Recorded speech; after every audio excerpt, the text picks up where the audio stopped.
This bill before us right now is just the latest example of why we need ACA 4, of why we should all support having measures in print for at least 72 hours, because then we avoid cleanup measures like this and the embarrassment of what has taken place over the last few days.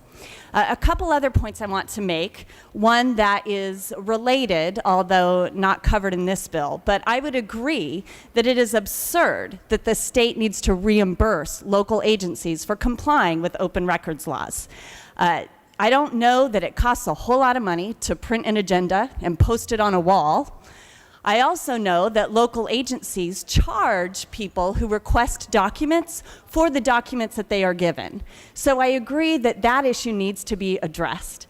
Agencies, whether they're at the local level, the state level, or the federal level, should want to have open, transparent government and should be willing to comply with those laws regardless of what the costs would be. But I would argue they're pretty darn minimal.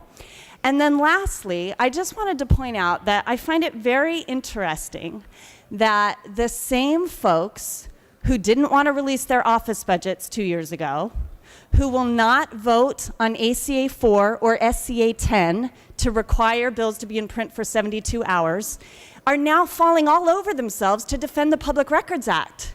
I don't get it. You know, we need to hold ourselves accountable to the same standards that this body continues to place on other agencies. And they should be placed. We should all want to stand up for open, transparent, citizen-driven government. But for us to expect others to follow those laws without being willing to abide by them ourselves is hypocritical.